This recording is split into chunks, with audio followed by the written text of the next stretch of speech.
Assalamualaikum warahmatullahi wabarakatuh.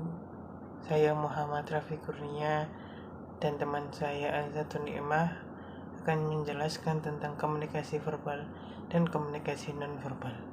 Pengertian yang pertama, komunikasi verbal. Komunikasi verbal adalah komunikasi yang menggunakan kata-kata dalam bentuk lisan maupun tulisan. Komunikasi ini paling banyak dipakai dalam hubungan antar manusia. Melalui kata-kata, mereka mengungkapkan perasaan, emosi, pemikiran, gagasan, dan lain sebagainya. Yang maksud mereka menyampaikan fakta, data, dan informasi serta menjelaskan, saling bertukar perasaan dan pemikiran, saling berdebat, saling bertengkar. Dalam komunikasi verbal, bahasa memegang peranan penting. Kemudian, komunikasi nonverbal adalah komunikasi yang tidak menggunakan bahasa secara langsung.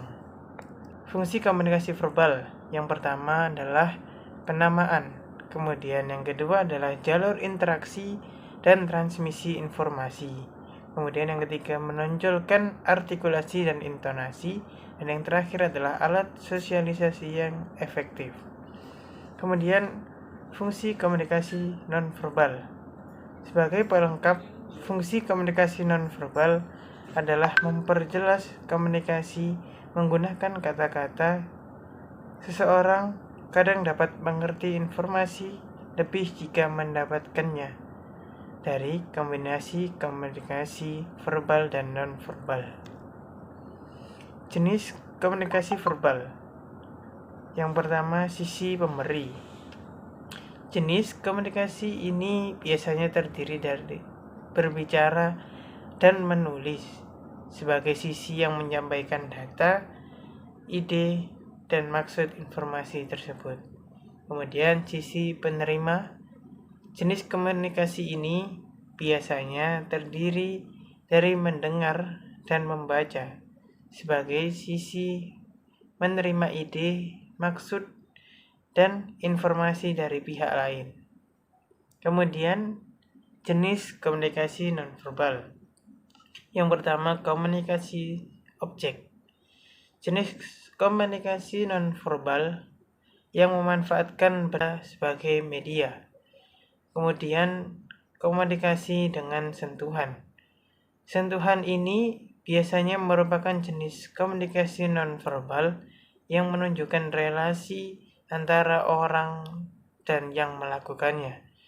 Kemudian yang ketiga, komunikasi dengan gerakan tubuh, dan yang terakhir komunikasi dengan suara. Komunikasi suara ini bukan ucapan lagi, namun suara yang ditimbulkan tanpa bahasa tertentu, biasanya untuk mengisyaratkan sesuatu saat dikombinasikan dengan komunikasi verbal. Prinsip komunikasi verbal. Ada 3 prinsip. Prinsip yang pertama, rujukan yang tetap. Leonardo Bloomfield dan Charles Hawkett mengungkapkan pada hakikatnya manusia menggunakan bahasa sebagai suatu kerangka rujukan tetap untuk membuktikan kepada orang bahwa ia bisa melakukan percakapan timbal balik. Prinsip yang kedua, determinisme. Semua verbalisasi umumnya mempunyai syarat yang diarahkan untuk memenuhi tujuan tertentu. Pada waktu seseorang mengucapkan suatu kata, maka terkadang pula apa yang dimaksudkannya.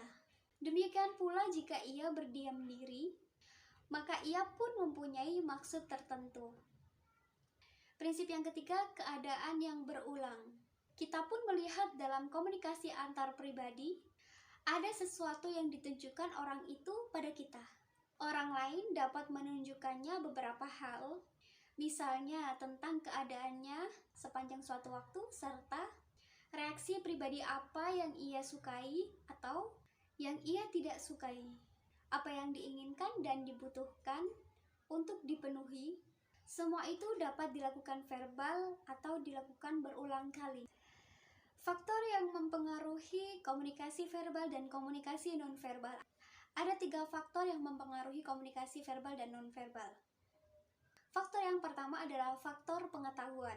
Jadi faktor pengetahuan ini sangat mempengaruhi apabila seseorang dalam berkomunikasi.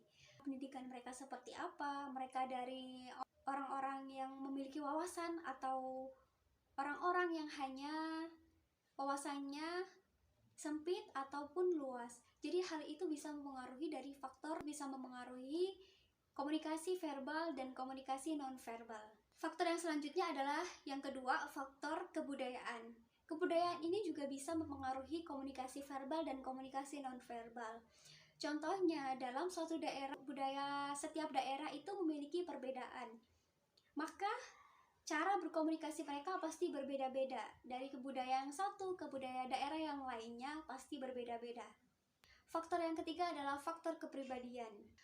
Faktor kepribadian ini terjadi dalam diri masing-masing setiap orang. Karena kepribadian orang berbeda-beda, maka cara mereka dalam komunikasi, baik komunikasi verbal maupun komunikasi nonverbal, pasti berbeda-beda. Selanjutnya ini perbedaan komunikasi verbal dan komunikasi nonverbal. Intentionality. Satu perbedaan utama adalah persepsi mengenai niat atau intent. Pada umumnya, niat ini menjadi lebih penting ketika kita membicarakan lambang atau kode verbal. Michael Burger dan Michael Ruffiner menegaskan bahwa sebuah pesan verbal adalah komunikasi melalui pesan tersebut.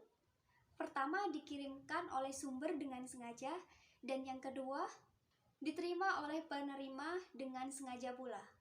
Sedangkan komunikasi nonverbal tidak banyak dibatasi oleh niat atau intent tersebut. Perbedaan yang kedua, perbedaan simbolik, symbolic differences. Kadang-kadang niat atau intent ini dapat dipahami karena beberapa dampak simbolik dari komunikasi kita, misalnya memakai pakaian dengan warna atau model tertentu. Mungkin akan dipahami sebagai suatu pesan oleh orang lain, misalnya berpakaian dengan warna hitam akan diberi makna sebagai ungkapan ikut berduka cita. Perbedaan yang ketiga, mekanisme pemrosesan atau processing mechanism. Perbedaan ketiga antara komunikasi verbal dan komunikasi nonverbal berkaitan dengan bagaimana kita memproses informasi. Semua informasi termasuk komunikasi diproses oleh otak.